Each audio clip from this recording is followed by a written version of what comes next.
two litters actually. Two females gave birth, 2 and 3 month old cubs, and the first time they were then brought to the kill, we got to see them. But and yeah, I think we could just tell, but it's difficult. You need to look very, very carefully.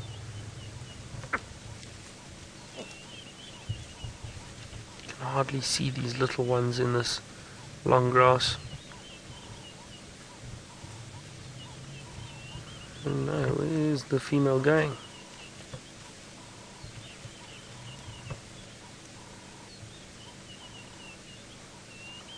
I'm just trying to think now, because I wonder if this is where she gave birth to the cubs, or if she had moved the den.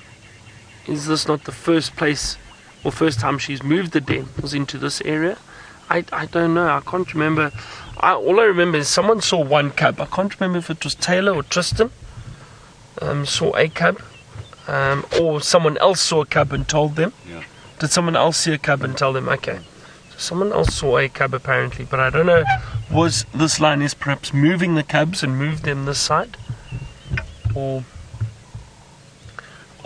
was she just maybe, or if they were in the area and they followed her and saw the cub? Now, I'm going to try get one more view of this female from the other side, just see where she goes with these little cubs. But let's head back to Tristan, who is now viewing some more scavengers. We're just watching the vultures because they're quite entertaining this morning. They're quite active, they're flying in and out, and they're trying their best to go and get closer and closer towards that carcass, but Tinya's having none of it at this stage. So it's nice just to watch them flying about and seeing them. It's, we don't get to see the vultures in large numbers like this very often in the last few months, so it's always good just to watch them and to see how they go about their business. They're such funny animals, particularly when they're down on the ground and they're starting to try and scavenge and get food. Oopsie. That one taking off has just disturbed the other one. There was almost a colossal disaster there as that one took off. And the size of that stomach, you can see, so in Nsuku in front, you don't see the same bulge, but look at Mfumo's tummy, how big it looks when he lies down. It really is like a big beach ball that has been distended and shoved in there. It's crazy. That's about as fat a male lion as you're ever going to see, and also about as sleepy a male lion. So he's got a lot of water in there, he's got food, and that is a face of absolute content. And I suppose on a Sunday morning, there's no better way than to have a good meal and then lie down and sleep in. And particularly in weather like this, it's cloudy, it's perfect bed weather to take it easy. That is the Birmingham Boys. Now, what I think we might do is actually start moving around a little bit and try and actually go and see what else there is around. We've had such a quality time with the Birmingham Boys, and Byron's had time with them this morning, so I might go and just explore a little bit, see if there isn't something else lurking while we've kind of been sitting around here. But Douglas, you're wondering if lions will sweat or if they only pant. Douglas, they only pant really. They don't have sweat glands, and that's why they have to pant so much. So they're going to be, I'm sure these Birminghams are very thankful for the fact that we've had very overcast, cold conditions over the last 2 days, because if it had been hot, these guys would have been suffering. They would not have been in a good place at all. They would have been hot and tired and lots of panting going on. You can see they've got quite a quick breathing pattern as it is, but they're not getting as much heat because the lack of sunshine means that they're actually, so you can see they're quite a fast breathing rate, but the lack of sunshine means they don't actually have to pant too much, so they're not excessively hot. They're just breathing quickly because of the lack of space for the lungs to expand fully as they normally would.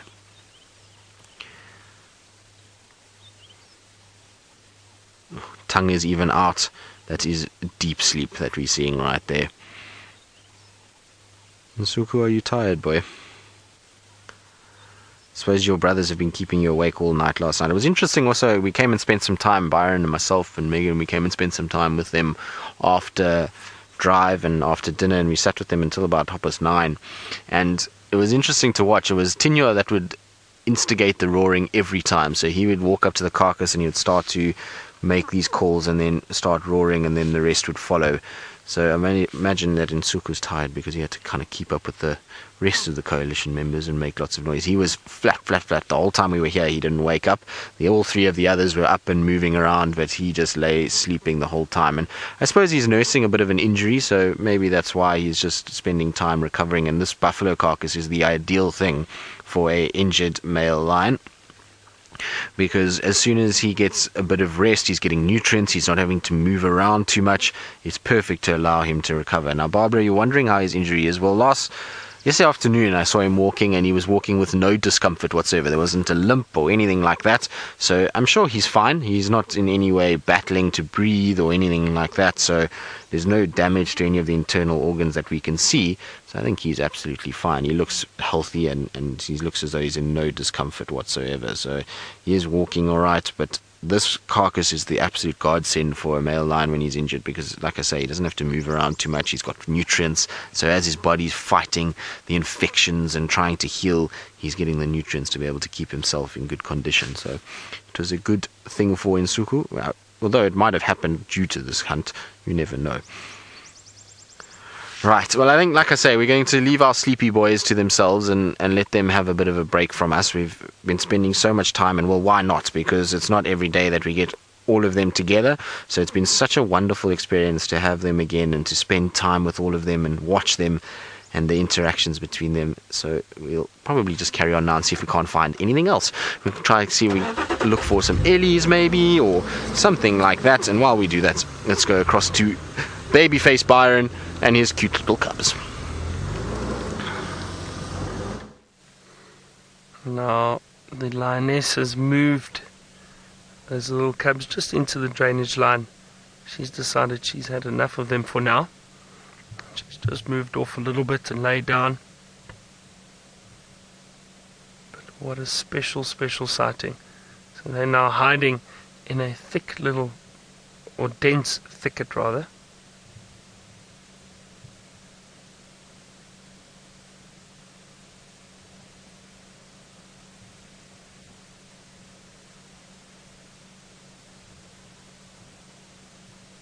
And it's amazing, they'll know to stay there.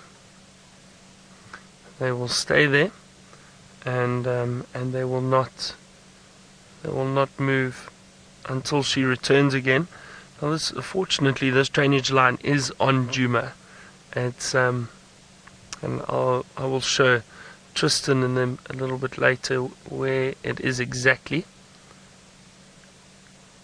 just so they also know. Although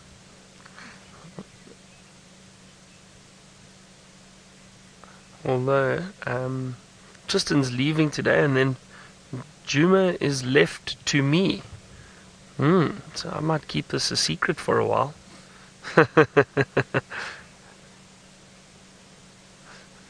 Or I suppose not just me. It'll be myself, Megan, Innocentia, Sebastian, and Senzo. Just the five of us here. But I do think what we're going to do now is I'm going to leave this lioness. And again, just from a sensitivity point of view, we've had a wonderful view. She showed us her cubs. They're now back in that drainage line hiding. And I don't want to hang around too much longer and cause her to feel threatened in any way. She's completely comfortable, but we just need to be sensitive. Alright, that was just so special. Amazing. We're going to leave her, so I hope you all enjoyed that as much as I did, and Sebastian, of course. And let's head back to Tristan. I'm going to make my way out of here, and let's see if Tristan is going to stick with the lions or move on, and where he's going to go. Well, Byron, we are going to move on. We just got sidetracked a bit with the vultures. I was loving watching the interactions between them. They're starting to fight and scrap over the little bits that are between all the rumen over there, and it's fun to watch them as they kind of go after things. There you can see Nena's not so impressed by a whole bunch of vultures in the way.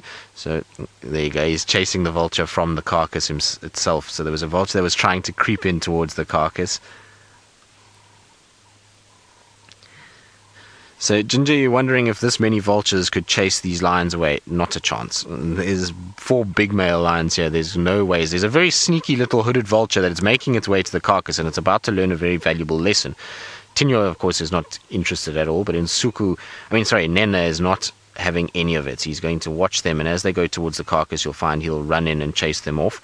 But this many vultures, no. If it was cheetah, yes, this many vultures could easily muscle out cheetah, but in terms of lions, there's unfortunately no chance for these guys. These males are too big and too brave and too full of it to let any self-respecting vulture take their carcass. Although, what you will find, once they've fed enough and they feel like this buffalo is almost done, then they'll just leave it. They'll get up and go and leave the vultures to clean up. But while there's still meat on there and they can still get nutrients, they're not going to let those vultures come anywhere near the carcass.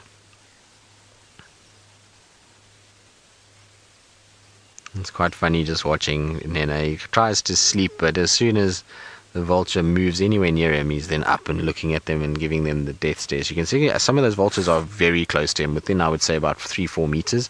So they need to be careful. I've actually seen a lioness kill a vulture once on a carcass just like this, and it's exactly the same situation. The vulture came closer and closer and closer, and eventually the vulture just took one step too far, and the lioness burst out and grabbed the vulture and killed it. So it does happen from time to time. Vultures need to be a bit more careful, and you'll find that the vultures, as soon as the lion flinches, they'll go scuttling away. So they're not going to try and push their luck too much with these lions. They'll try and get in there while they're full and fat, but they're not going to try and go too much towards that carcass while they're watching. And that's why these two are lying close to the carcass, is to try and protect it, to make sure the vultures don't feed on it. And as soon as, if any one of them walks away and leaves it unattended, the vultures will come in and another one will come and chase those away. So they're not going to give up this carcass anytime soon. Maybe tomorrow they'll leave it for the vultures. But you can see how the hooded vultures are just pecking around, particularly the hoodeds. They're looking for all kinds of things, and the rest of them are just waiting their chance and hoping the lions move off. Right, onward and forward. Let's find out if we can see some Ellies or maybe a spotted cat from here. We'll go and check. Let's go and check around Treehouse and Twin Dams. Haven't been down that side of the world for a little bit, so we're going to go check around, see what's happening there. And while we do that, let's go across to Byron, who's ramping up his bird challenge and has got another bird. I do indeed, and this is a little accipiter, a bird of prey, a small bird of prey. It's a Shikra, everyone. Now that is wonderful. What a nice surprise. Beautiful, beautiful Shikra. It used to be known as a little banded goshawk, but that is a Shikra. It's got some bands down the front of the chest and belly, little banded markings. That beautiful. It's got a bit of a reddish eye. If we, you might be able to see it. And actually, the light is very bad, so probably won't. Yellowish legs, and then that yellow cere. That you can see those markings on the tail feathers and those wings. Is definitely a Shikra. Look at that, beautiful, wonderful view of it. It's got that cere, that yellow part of the beak, the top part of the beak, and then that black tip. So without a doubt, it is a Shikra. It's spelled S-H-I-K-R-A, Shikra. Beautiful, beautiful little bird. It's balancing on one leg. Occasionally these birds do that to stay warm. So they'll bring one leg up into the feathers and stand on one leg, and that's to conserve warmth. And that's why that bird is doing it. Well, that's a lovely bird to add to the list.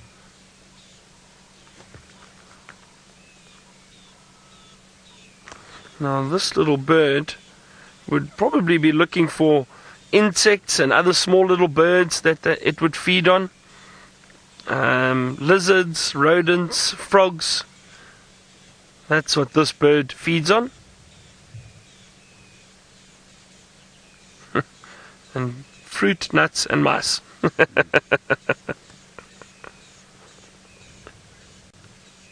Mac, this is a new bird for your list. Well, that's great. That's awesome. Awesome to have new birds for everyone.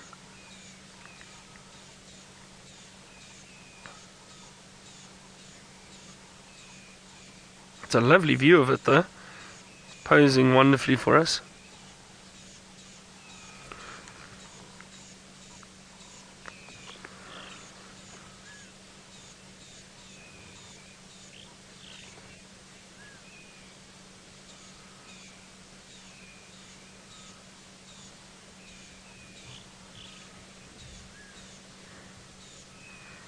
That's a lovely view of it. Now you can tell without a shadow of a doubt it is a Shikra. Some of my friends were watching yesterday, and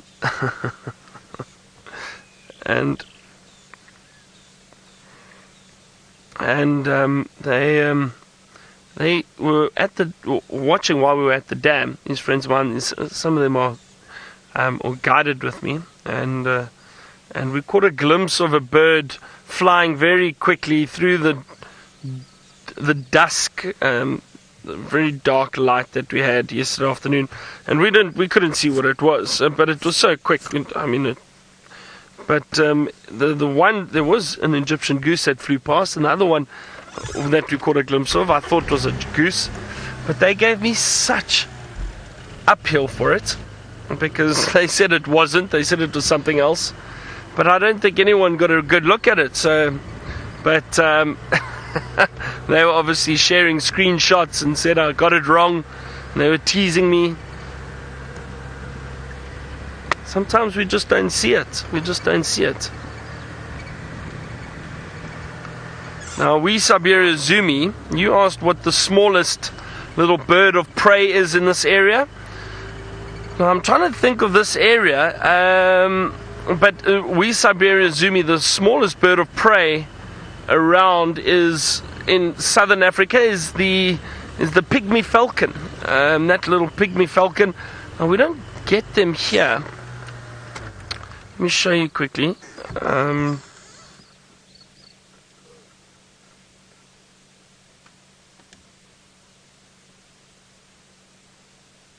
we go.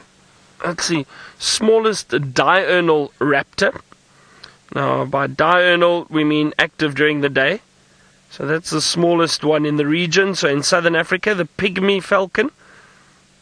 But if I show you distribution quickly, predominantly in the desert areas and up into the Kalahari, over there in Namibia and Botswana and the northwestern part of South Africa. That's where we see them. I've seen this bird quite a few times. Very beautiful little pygmy falcon. That's the smallest one that we get.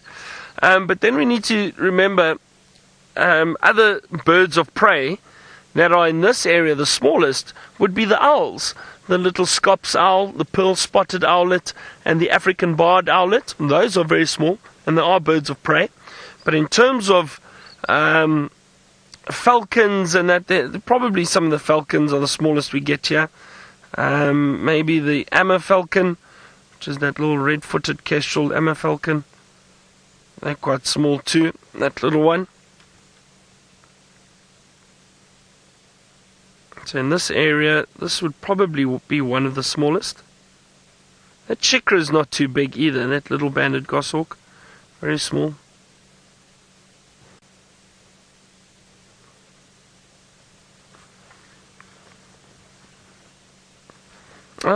Anna Marie, I will indeed. You asked if I can play the Shikra's call for you.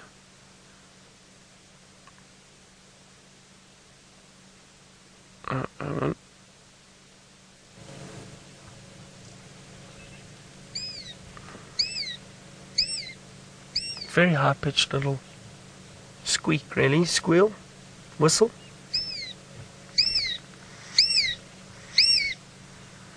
You hear that? There we go, Anna Marie. That's the Shikra's call.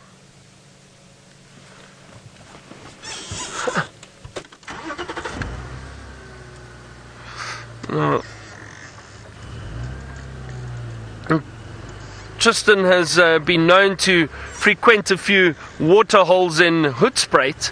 Apparently he's on his way to another water hole now. Let's see which one. Oh, Byron, the only waterholes I've frequented in Hoedspruit is the same ones that I've been with you at. And, well, they've gotten, yes, out of control, I would imagine.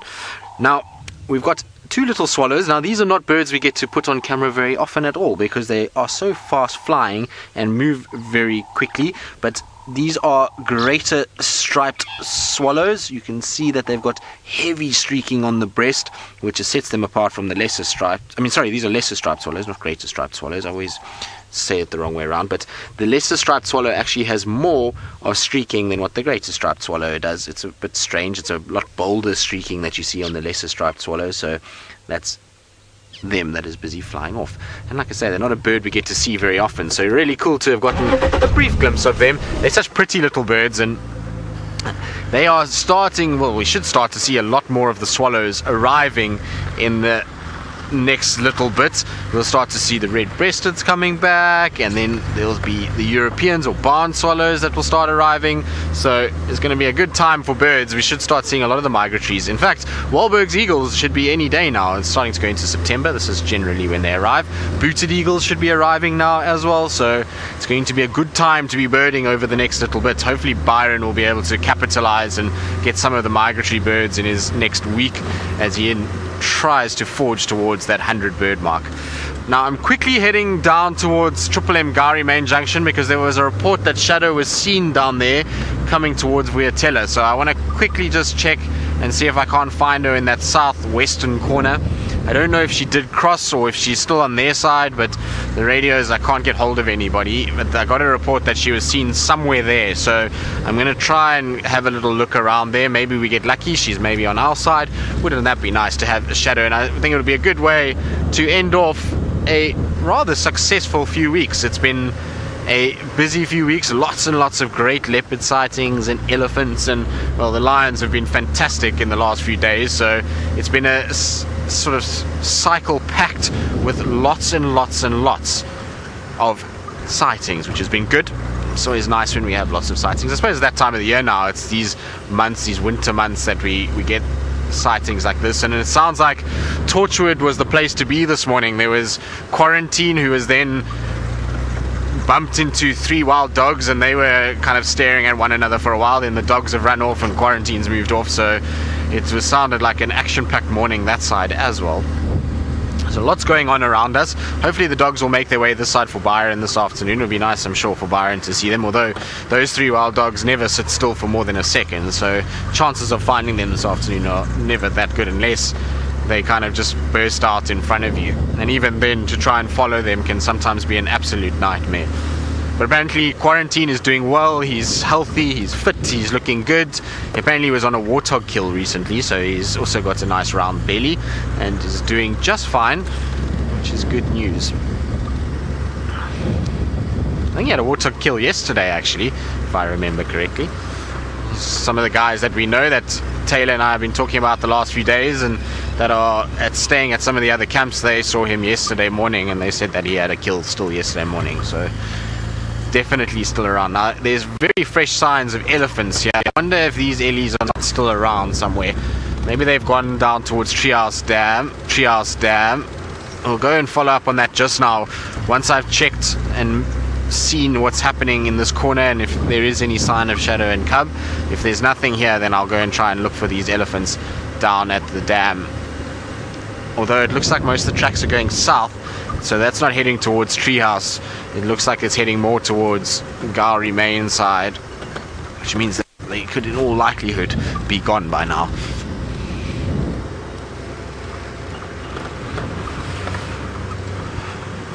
Strange weather today. We've had a few drops of rain as well. Nothing major, just a few little drops here and there, and then the sun comes out for a few seconds and then it's dripping with rain again, and it looks quite bad in the east. It looks as though the east there is rain on its way towards us, so I wonder if we're not going to get a bit during the day today. I think they said there was rain forecast for Sunday. I'm not 100% sure, but Megs is telling me it's 69 degrees Fahrenheit, and well, it actually feels quite pleasant. It's because there's no wind. If the wind was howling, it would be very cold this morning, but the lack of wind means it's actually not too bad. You can see we've ditched the gloves that Byron makes fun of me about, even though he wears gloves himself, so we'll ditch those, and it's really warm enough that we don't have to worry too much about that. Now I'm on Zoe's. I'm going to take this little Firebreak road just to check if there's no tracks for Shadow there, and then I'll go towards Triple M Gari Main and see if I can't call people and maybe get an answer from the guys on that side as to where exactly Shadow was seen and whether or not she's on our side or their side or what's happening. I would imagine that if she didn't tree that Impala yesterday, she would have lost it, but maybe she's managed to put it up in a tree somewhere here in this general vicinity. Now I've been bumbling down towards this area, and I believe Byron is copying me as always, and he's also bumbling around, and let's see what his plans are for the rest of the morning.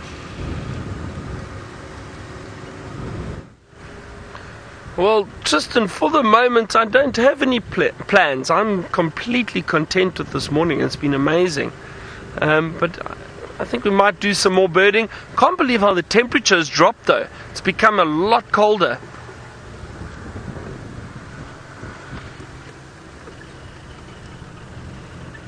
Oh, now apparently the weather report says 65 degrees Fahrenheit and 19 degrees Celsius. That's also wrong. It's definitely cooler than that, I think. I need to try find some more birds.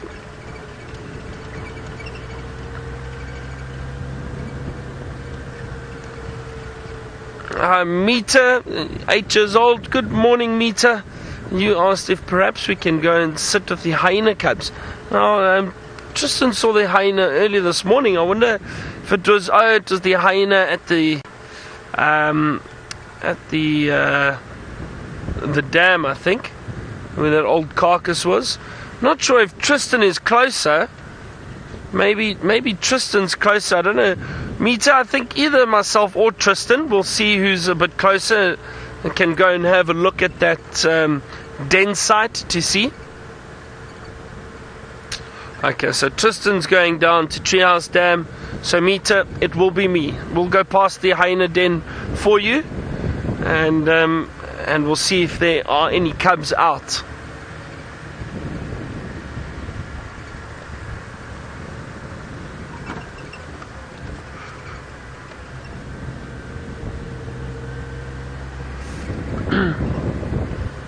Sure, what an exciting morning. Still can't get over it. It's amazing.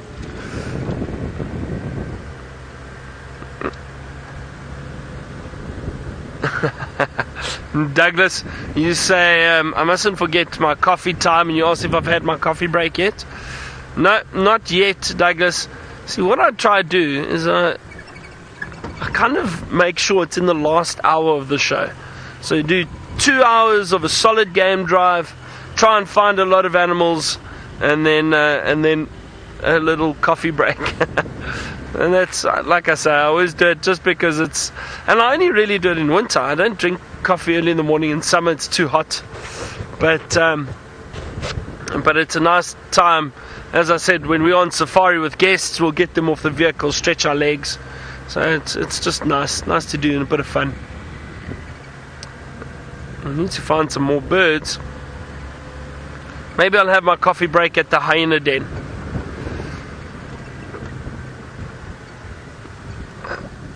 And then Tristan and I, once we get back to camp, a quick breakfast, and then we are going to watch some boxing. We don't know what the result is yet. We don't want to know. We've turned our phones off. We've turned everything off. And we've made sure Megan or nobody must give us an update. We want to watch it a little bit later. We've got it on record. Now, do you see Megan? Megan was shouting, yeah, she better be joking.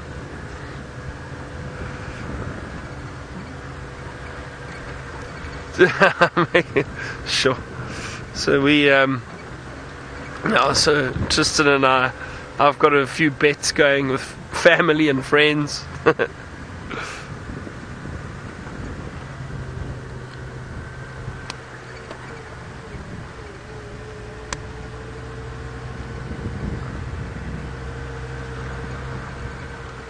Little birds of prey are out today. Well, that's a nice surprise. Sure, another one. can't remember the last time I saw a Shikra, never mind 2 in one morning. That's exciting.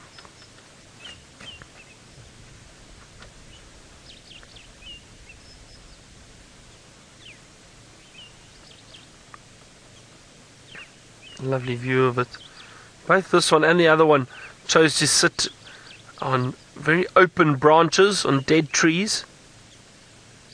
Nice vantage point for them to have a look for potential food, potential prey.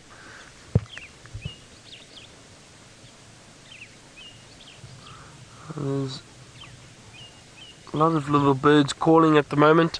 Thought I could hear a white-browed scrub robin.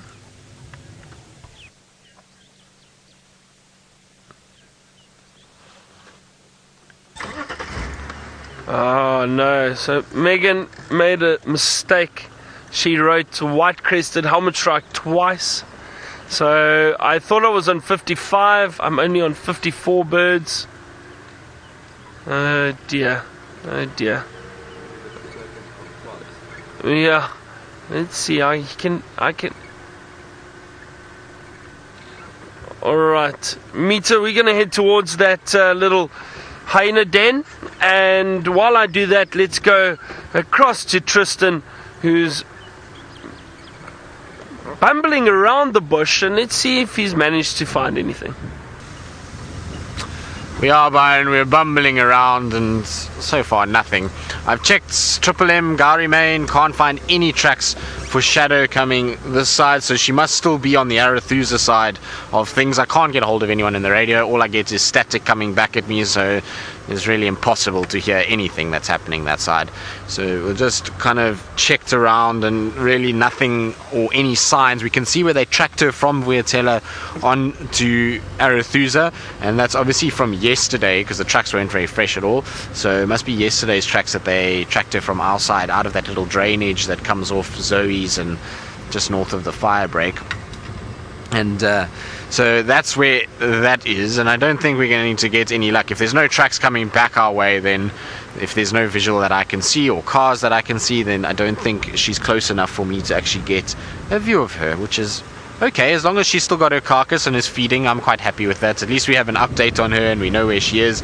As much as it would be nice to see her, it's also good just to know that she's doing okay and is in a good place. So now I'm just looping around, just going to go and check Tree House and Twin Dams as per my original plan before we got that news of Shadow.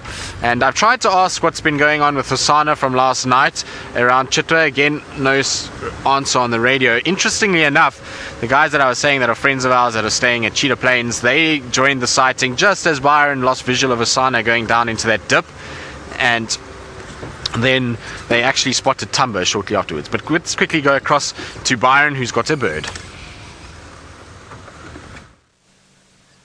Arrow marked babblers, everyone. We haven't got them yet, so that's a new one for the list. Just thought we'd show you, and off they go. So we can go back to Tristan if you want to, Megs. But arrow marked babblers, that's a nice one for the list.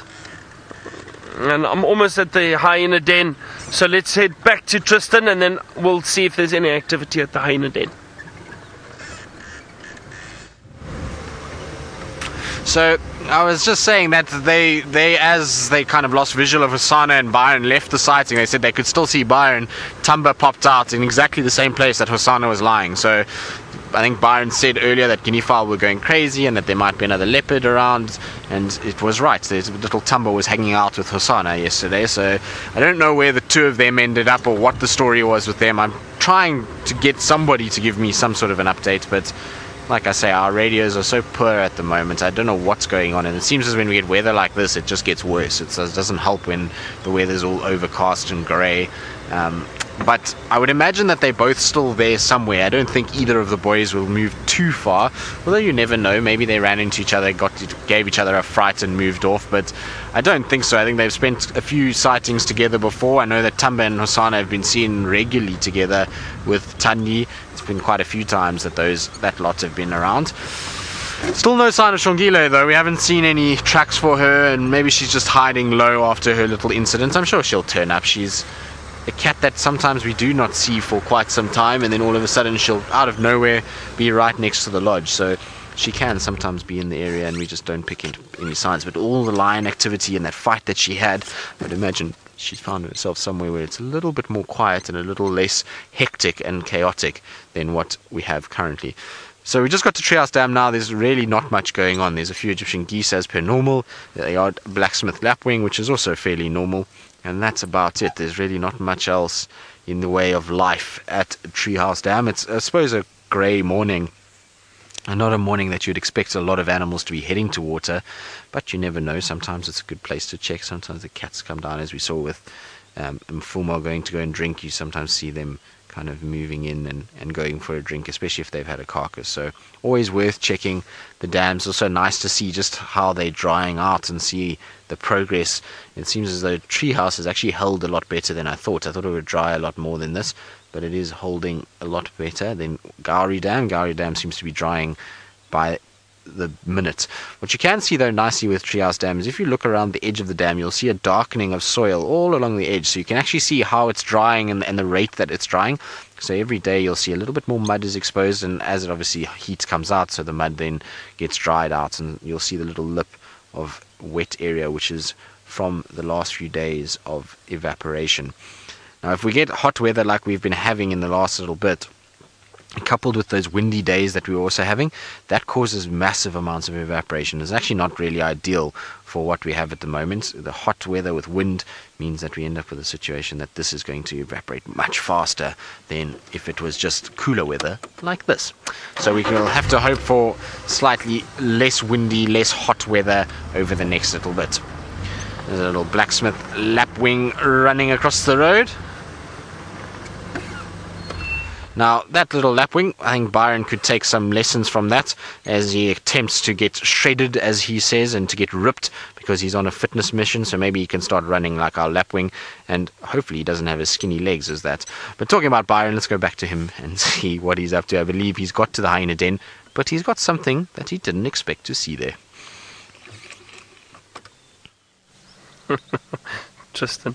Yeah, well, and Meter, I'm terribly sorry. There's no hyena around at the den. I don't see any out. And it's possibly because these big animals are around. So instead of hyena at the den, we've found a herd of elephant. But what a nice surprise. Well, always great seeing the elephant. And we literally are at the hyena den. We're right here. There's a whole herd of elephant around us at the moment. There we go. There's the hyena den.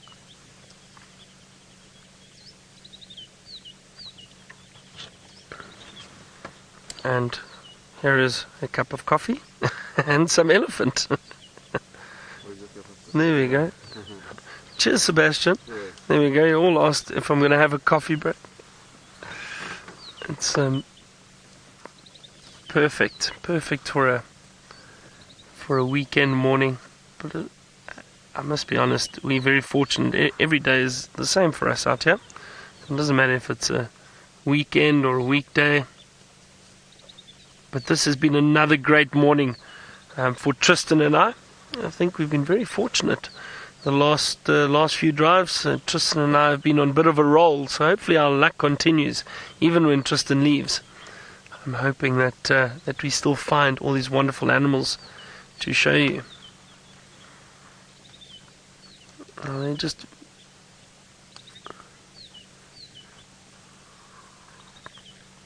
Lisa, you say you're very excited that we found elephant. Yeah, have a look at that, Sebastian. Sorry, just off to the left, there's one dust bathing. You can just see the dust cloud at the moment. There we go, look at that. Now they dust bathe to protect the skin a little bit, maybe get rid of some flies and that might be sitting on them.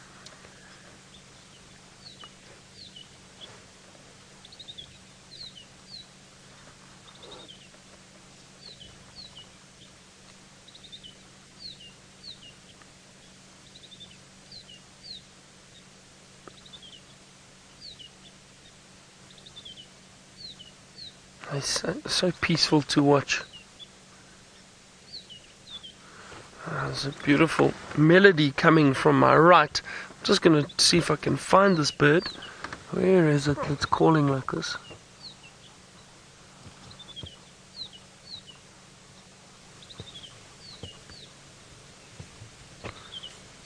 Sounds like a white-browed scrub robin, but I can't see anything.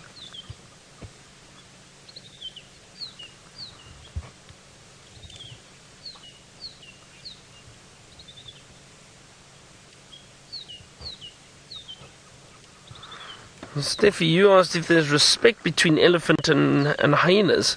I think the only respect is that the hyena won't get in the way of the elephant. All animals have respect for elephants, I think. They're largest mammal out here. Oh, look at this young bull. I wonder if he's going to come over to us. No. Where is this little bird that's calling? I can't find it. So, Steffi, as I was saying, I mean, the elephant, if they did see hyena or anything around, they'd probably chase it off.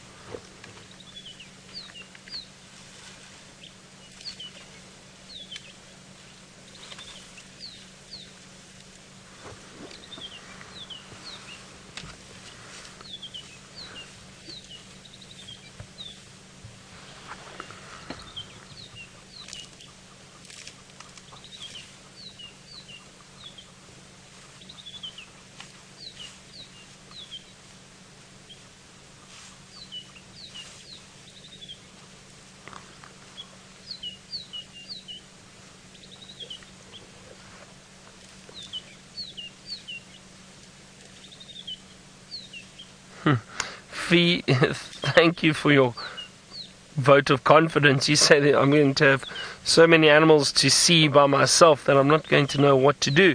Well, I hope so.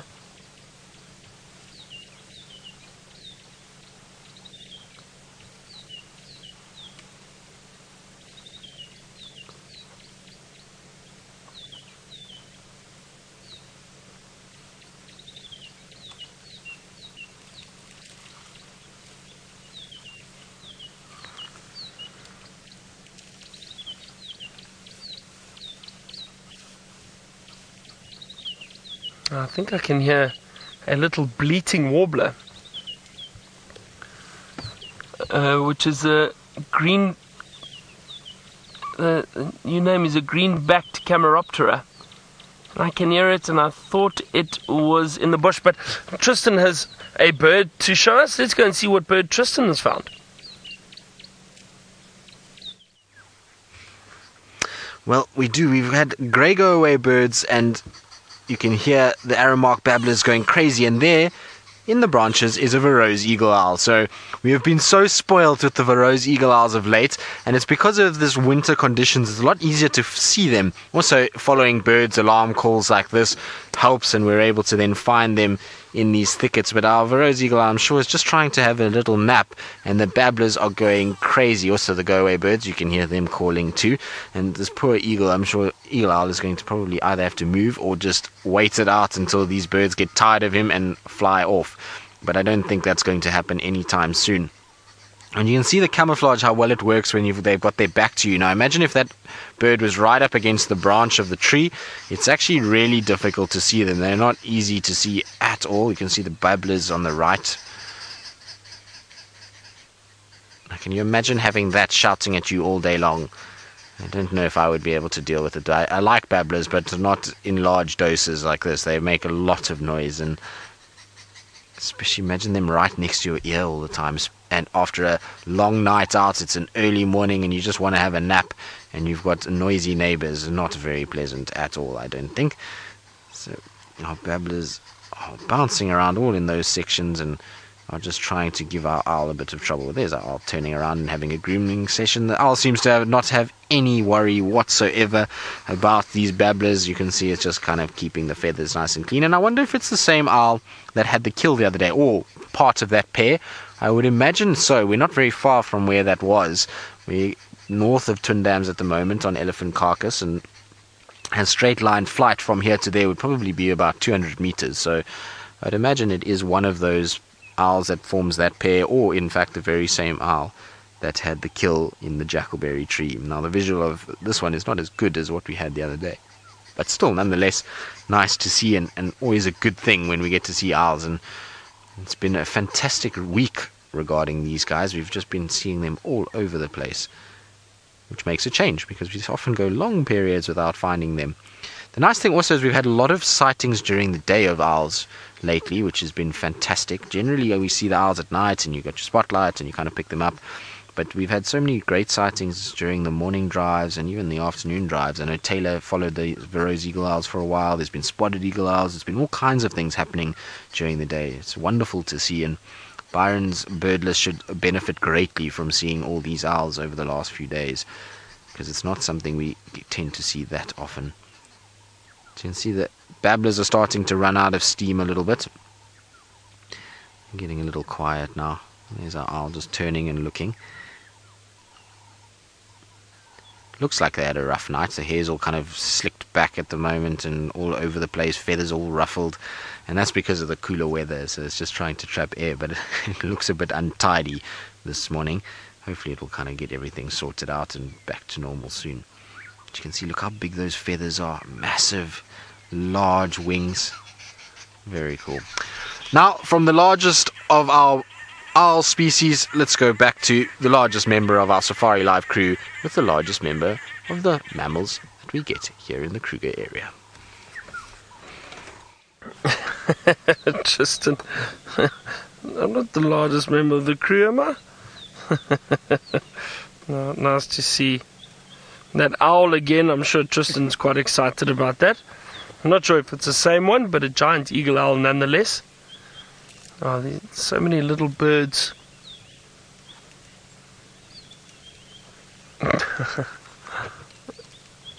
There's so many little birds jumping around in a bush close to us, but I doubt there's any chance we'd get them on camera. There was a greenbacked Cameroptera, there was a mouse bird. They're all hiding in this bush. Honestly, that bush that Seb is on now, all hiding in there, and every now and then I get a glimpse of some movement, but to get it on camera is almost impossible. As you can see, it's very, very thick.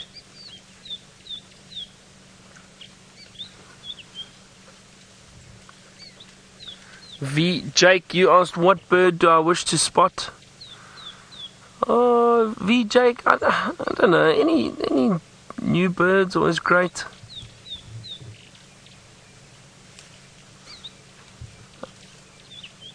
Yeah, that's difficult. I think this time of year, with it being winter, we don't have any of the migratory birds around. There's some migratory species I still haven't seen yet that I'd like to see. One bird I would like to see, it's not found in this area though, is the Pell's fishing owl. Love to see that beautiful big owl.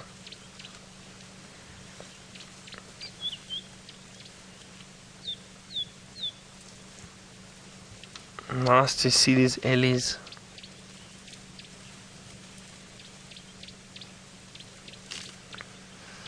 Now, take care. You asked if the shape of the elephant's ear holes, if it channels the sound.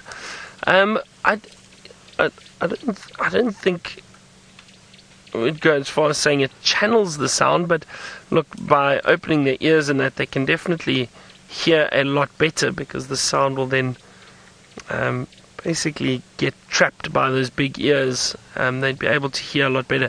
Their hearing is very, very good. But I don't think it channels the sound as such, perhaps to an extent.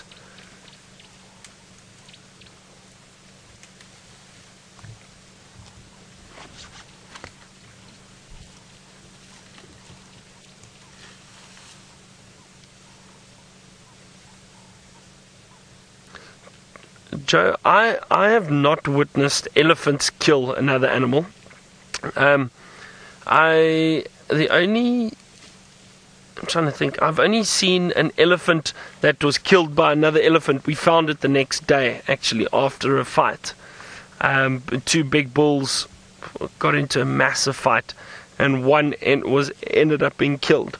But I've never seen the elephants kill something else. I've seen them chase lions up in... No, sorry, that's... I've seen the elephants just chase lions away. I've seen buffalo chase lions up into a tree. But I'm trying to think if I haven't seen elephants kill anything else. Just chase predators, but not actually get hold of them and kill them.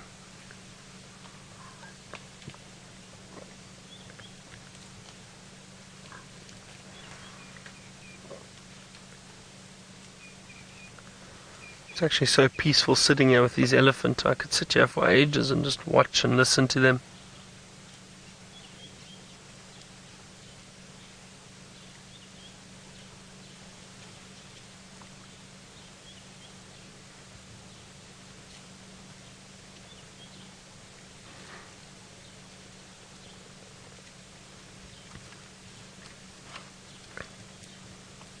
It's definitely times like this that I think it's amazing how peaceful the bush can be.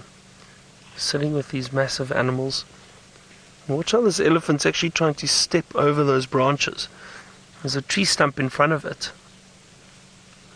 And it's lifting its legs. You can see the foot in the bottom of the frame there.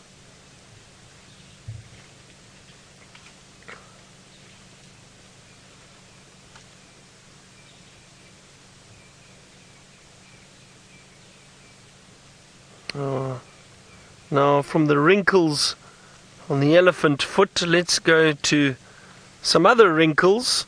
Tristan, and he's still with the owl apparently.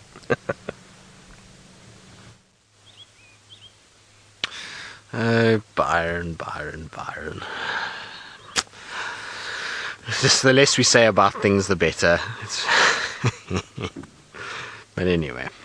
Yes, we've just repositioned. We came around the other side to try to see if we can get a better view, and you can hear it's all quietened down now. So our owl managed to negotiate the noise and to kind of just stay still, and everybody's gotten bored of shouting at the owl, and they've now left it alone. And it's just perched up in its branch. And I would imagine it'll be there most of the day. I don't think anything will disturb this owl now that it's found itself a perfect perch. The eyes are starting to close, and it looks as though it's a very sleepy individual. It's so cool to see them. I'm so happy when we get to spend time with these guys. They're not birds that we, as I was saying, see that much of, and we've been seeing such cool behavior from them. I wonder if we can't find their nest. That would be cool. Imagine if we find the nest somewhere and we can see the little chicks. That would be a wonderful thing to watch. If we can find a nest, it would be super interesting, because we'd see a lot of carcasses being carried back to the nest, and it would be a great study as to what exactly they primarily feed off. I would imagine it's small mammals and birds, and we know that they go after birds a lot and after small mammals, but I would be interested to see what else arrives at the nest. I think we would find all kinds of surprises. These eagle owls seem to be vicious predators that go after anything, so I would expect to see all kinds of different and wonderful and weird things coming to the nest itself. So we'll have to just keep monitoring them. It is this time of the year that the owls are starting to breed, so we need to check carefully and see, and if we see them, try and look out for any holes in trees that could potentially have nests for them to hide in. Either way, wonderful to see. Right, now leaves are still obstructing it a little bit, so I think we're going to head on and leave our owl to have its nap. It's a dense thicket that we've come into, so we'll try and just get back here. Careful, Senzo, as we go back. Sorry, I promise we'll be the last ones to view today. Hopefully no more birds come and shout at our owl, and we'll get out of here and make less noise. Now, somebody who doesn't know how to make less noise, and noise always loud, is that Byron. So let's go back to him and his Ellies.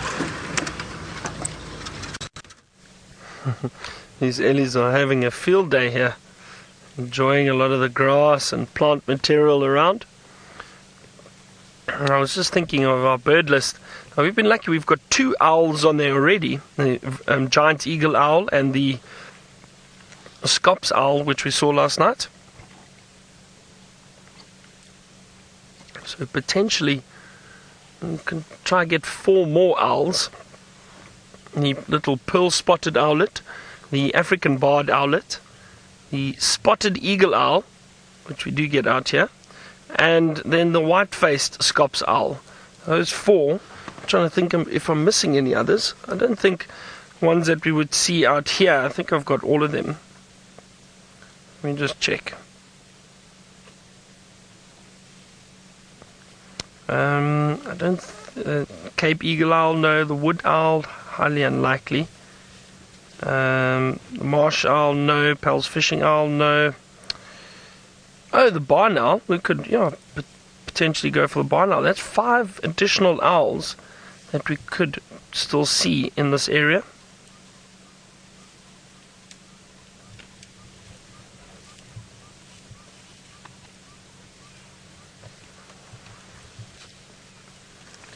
Oh, it's such a nice morning.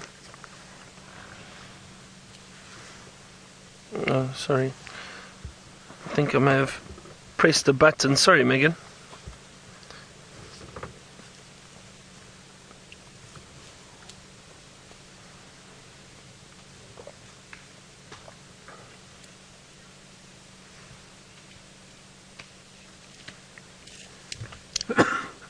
Bless you, Sebastian. Campy, you asked if I've ever been charged by an elephant. I have, but not by much, though. No, Campy, on a serious note. I have been charged by an elephant. I'm trying to think. I think I've had a few mock charges where they just kind of take a few steps and they lift their head and they try and make themselves look bigger. The one charge that really stands out for me is very strange, and this is purely on a vehicle. I haven't really been charged on foot, only once. I've been charged once on foot by an elephant, but on a vehicle there was one situation in I was actually with my father and my grandfather, my late grandfather, and he used to love the bush too, very, very much. And we were out in the Timbavati, so north of here. Just the three of us were out on a game drive, and we came up along this one road, and we saw this bull elephant, but from quite a distance away. He must have been, the first time we saw him, he was easily 100 meters away from us. So we thought, oh, there's no problem. We'll stop and we'll view him. He's walking towards the road, but you could see he was walking quite quickly. Something had irritated him, not sure what. Excuse me. And this elephant saw us, and we'd stopped quite a distance away, and he saw us, and he just turned and he just came for us. No warning at all. You could see he was coming for us. We didn't even, and it's funny, again, getting to view these animals on a regular basis, you can tell their behavior quite quickly. Just from the way they walk, you can see if an elephant's unhappy or not. And we could see he was coming straight for us, and he came quickly, and he started basically a slow run towards us.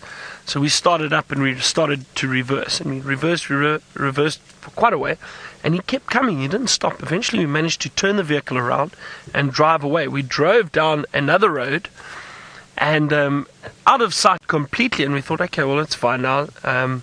And we slowed down, and next thing we looked behind us, and he cut through the bush, and he kept coming towards us. He chased us for about 1 kilometer. And it's the most bizarre experience I've had with an elephant. I don't know what triggered it with him. He was clearly upset about something. We don't know if perhaps another vehicle had been passed earlier and really upset him. But we drove then. We didn't stop. We kept driving away because you don't want to get into a situation where you can't get away from an elephant.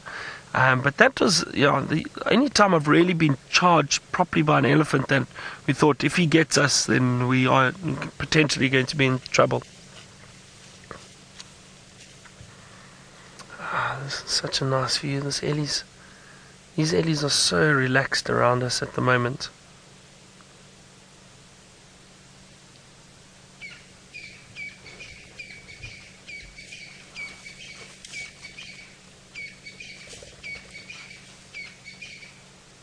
Franklin's calling nearby.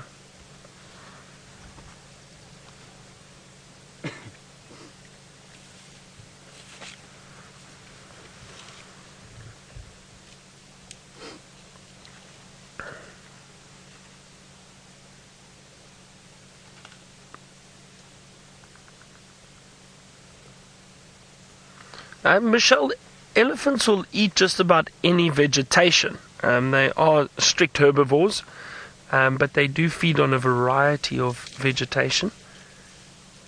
I'm hoping this young one decides to come a little bit closer. Come on. You see, he's not far from us. Michelle, they feed on a variety of vegetation. So you can see just about any type of grass. They'll feed on leaves. Thank you very much. This elephant is listening to me closely. So grass, leaves, bark off trees, different branches. So a huge variety of vegetation, but strictly vegetation, Michelle. That's what the elephant will feed on.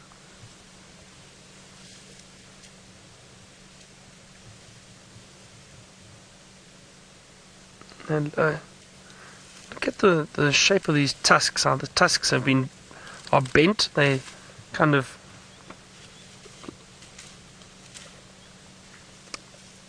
curve to the left. Now from these curved tusks, Tristan has got some curled horns or curved horns that he wants to show you.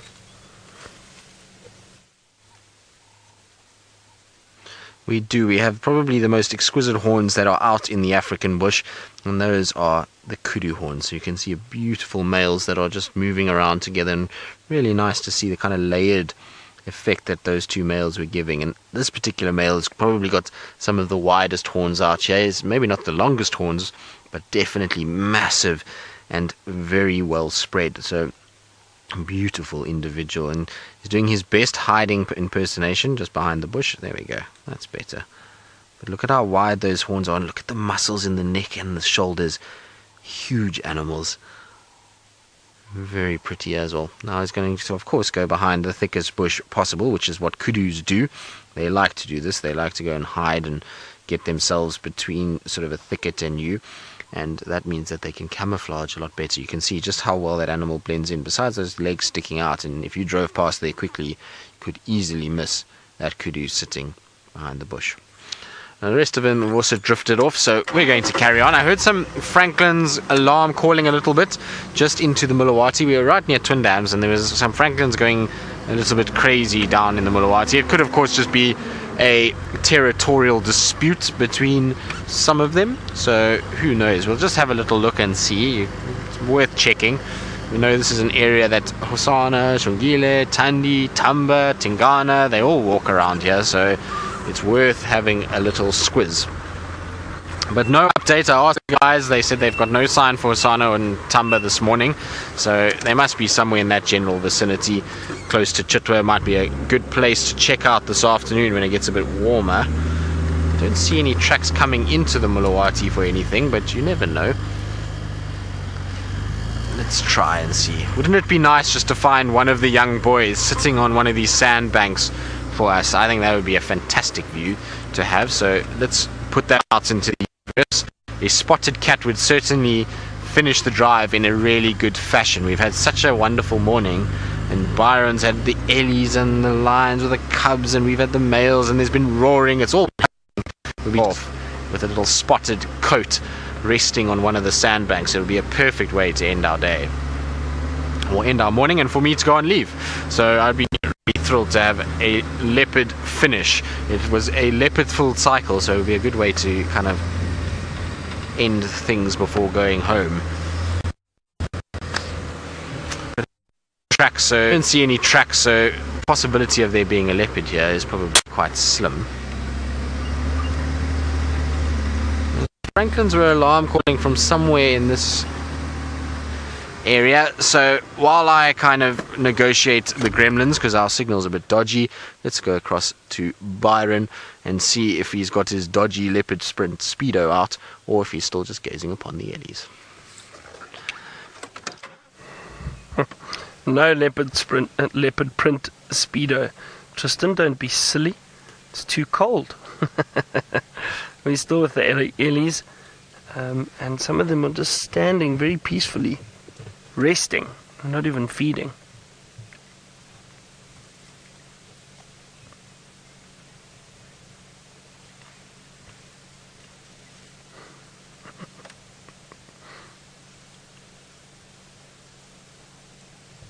Oh, that's actually a great view. Look at that other elephant directly behind that one, flapping its ears. Very artistic, Sebastian.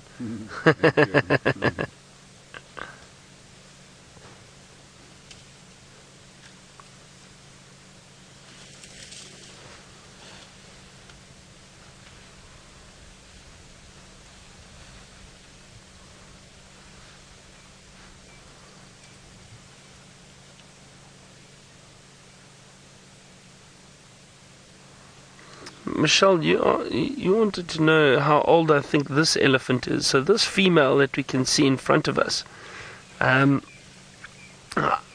it's hard. I would say she's probably close to about 30 years old, judging by size, tusks. I would guess somewhere around there.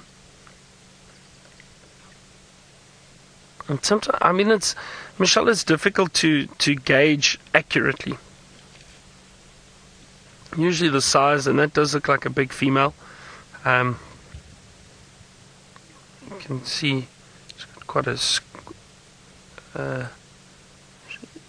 sharp, square forehead. You can actually see her mammary glands under the front legs.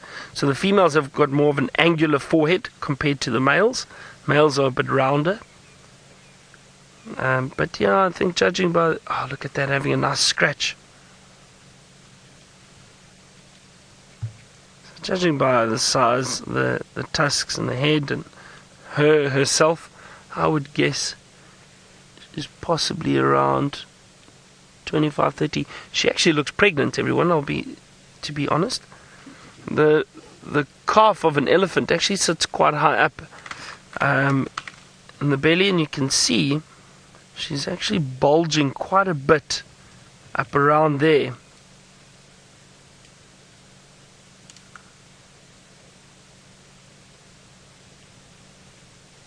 So I think this female is pregnant.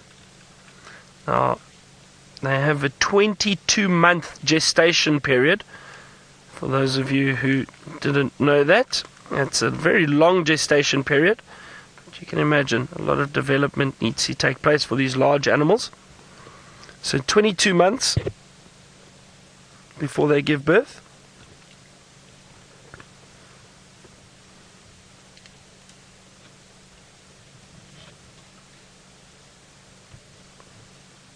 We've had such a wonderful, peaceful morning. I mean,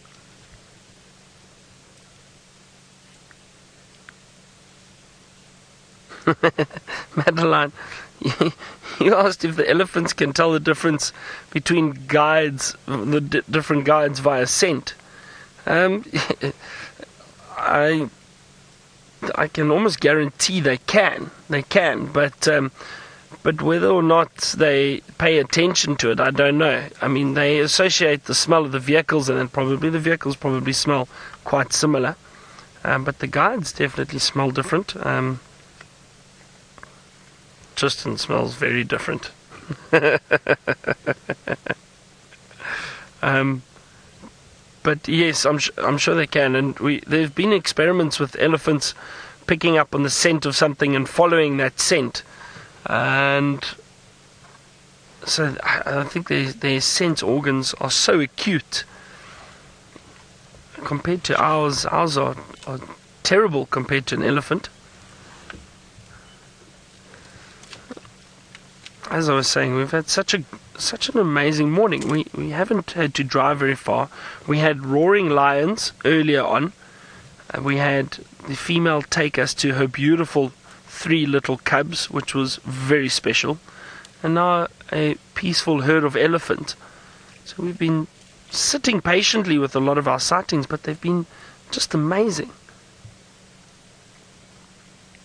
It's wonderful that the bush can reward you from time to time like this, and I do say it's a reward because it is patience, it is timing, I think, all of that. And some days, as you know, we could drive around and not see very much at all, but it's just always nice being out here. And then days like today are just, it's just on another level, I think, with wildlife viewing and what we have seen. It's been very special indeed.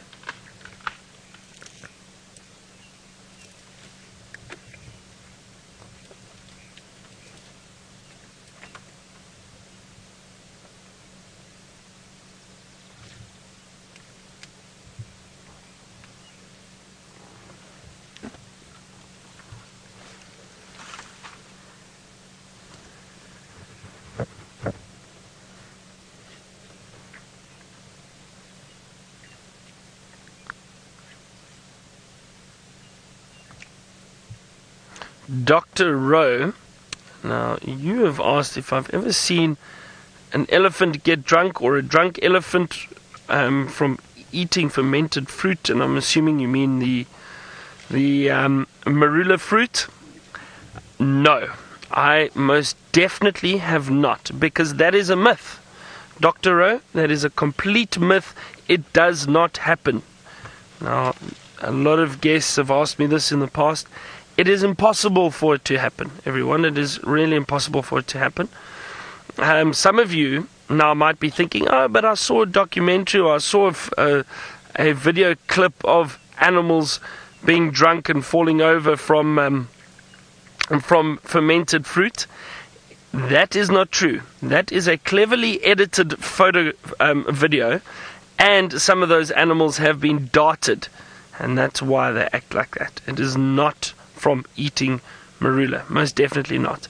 I think it's something like an elephant had to eat, I can't remember what the exact number is, but it was a few hundred marula fruit, and it would have to keep it in its stomach for quite some time for it to actually ferment and for it to actually cause any form of inebriation.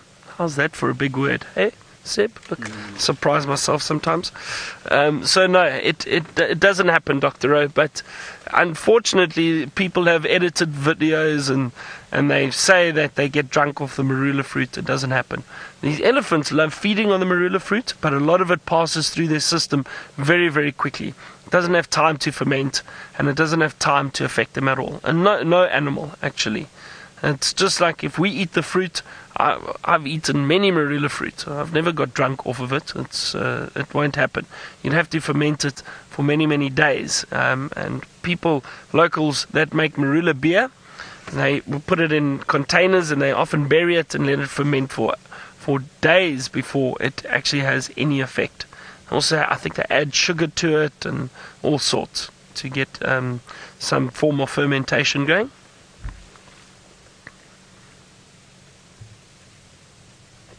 So please don't think that the marula fruit causes the animals to get drunk. It does not happen, everyone.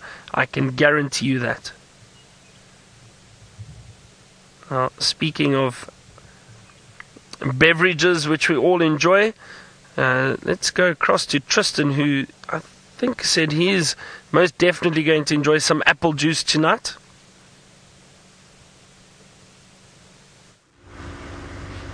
Well, I'm not sure, Byron. I'm not like you. I don't need apple juice every night to be happy about life. No, I'm just kidding. Byron obviously is not like that either. But I have been bumbling around the bush, and when you bumble around the bush, your mind wanders. And Byron and I had a conversation the other day, and it was quite a serious conversation. And Byron kind of opened up about the fact that, you know, he's really in touch with his feminine side, and that he wants to try and maybe start a clothing line. And while I was driving, I thought, well, Byron, I've got the perfect idea for you, because since he loves his Speedos so much and he loves to wear them, in Australia they're known as budgie smugglers. Now, Byron's initials are BS, so it's perfect if he starts his own budgie smuggler line called the Byron Serrao collection, and it can be all animal print, and it can be the perfect Speedo for the perfect day.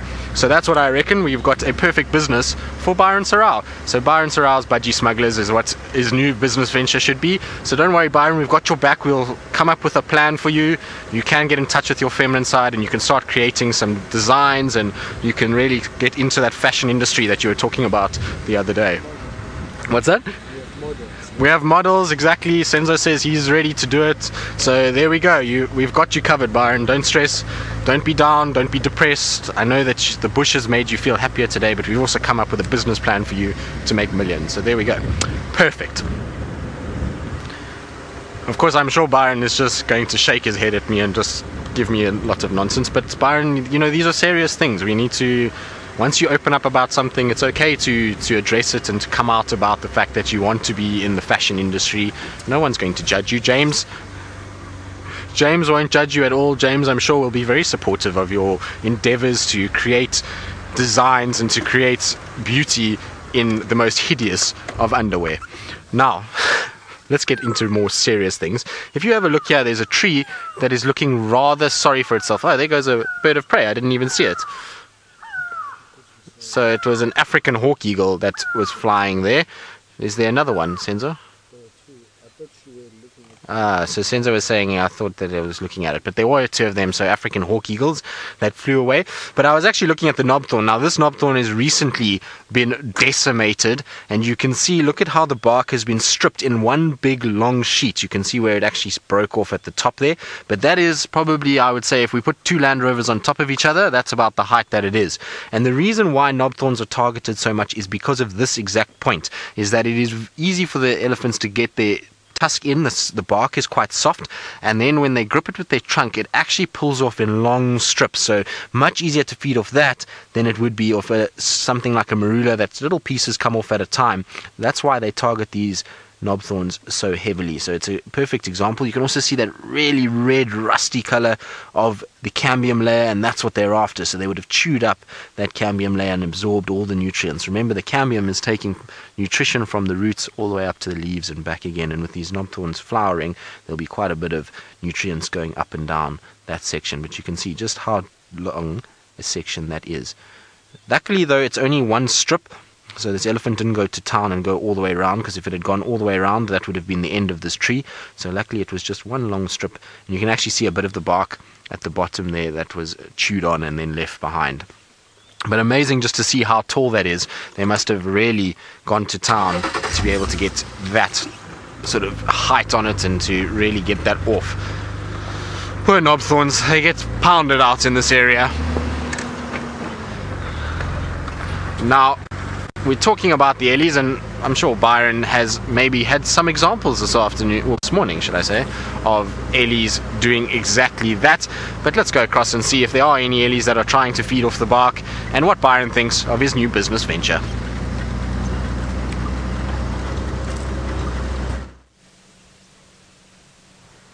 So the elephants haven't really rubbed up against any trees again, all really fed on bark. But look, there's a little one next to that female over there. It was nice to see the youngsters.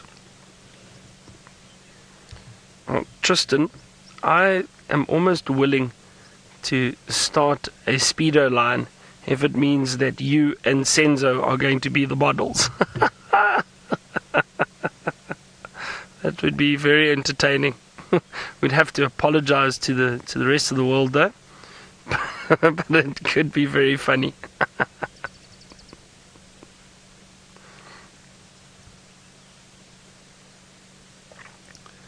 Senzo and Tristan, they're so hot right now.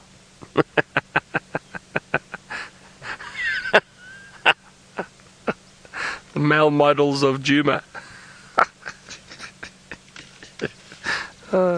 I think that just means we've got thin pickings.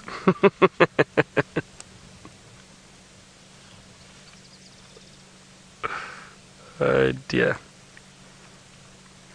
You can see that female's now trying to break that branch and probably strip the bark off of it.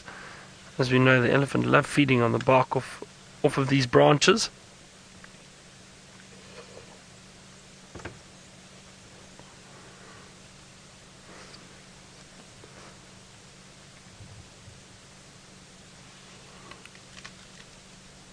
Well, this has been a real treat, spending time with these Ellies. Completely relaxed and comfortable, just feeding all around us.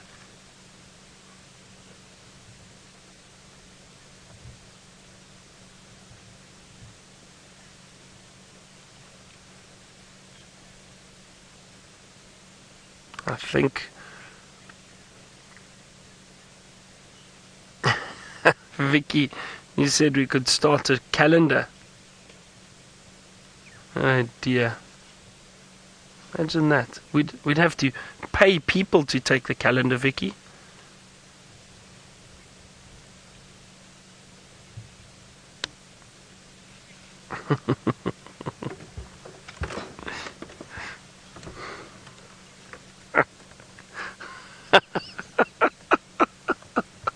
And I've got so many thoughts going through my mind at the moment.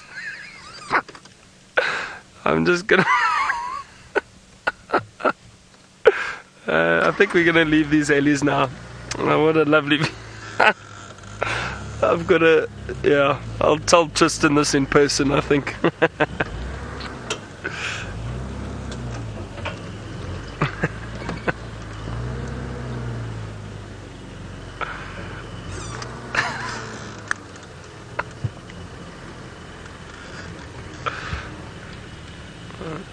Very kind of those Ellies to Megan is now so curious. She says, I must tell everyone what I'm thinking. Don't know me. If we started a calendar, would Tristan be Mr. February, because it's such a short month?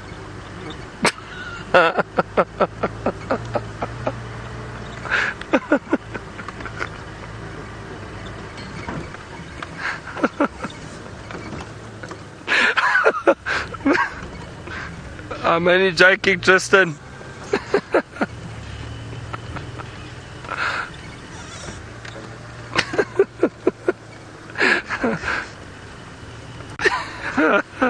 Tristan's probably chuckling to himself at the moment.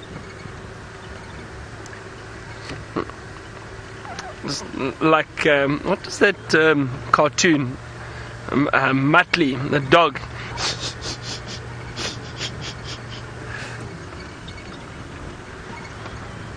What an amazing morning. Now don't forget, everyone, from now on it's just going to be myself for the next week. Just going to be myself on Djuma. Tristan is going on a well-deserved leave. Taylor has moved well, she's heading up to the Mara. So I'll see you all this afternoon. But in the meantime, let's head back to Tristan so he can say farewell to you while he goes on leave.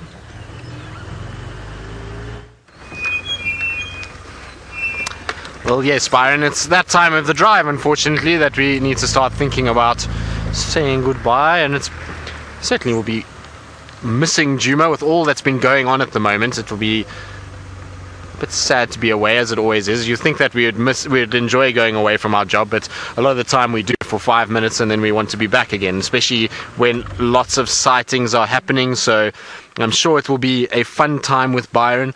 I'm sure he's going to look after you guys very well, and that it will be entertaining as always, as the last few minutes have been, although I think Byron kind of went into the dodgier parts of our calendar. But anyway, we'll carry on and try and see if we can't come up with some sort of plan for Byron and make sure that he dominates the calendar, because then at least we might make some money, given that everybody loves a bit of Byron.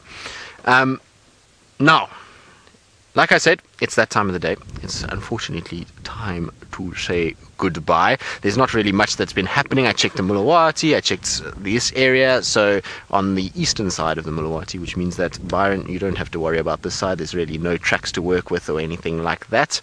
So I'm sure you'll have a very good time with Byron as he explores probably the western side. Hopefully Shadow comes across this afternoon, and well, the Lions will still be around, so it's going to be a good time for everybody. And thanks to all of those that have wished me well on my leave. I'm sure I will have a fantastic time and look forward to coming back on the 7th of September. So that's when I'll be back. In the meantime, I'm sure, like I say, Byron will look after you. But from Byron and Sebastian, who are still giggling by the sounds of it, and myself and Senzo, it's been a wonderful morning, and we'll see you all in a few weeks' time.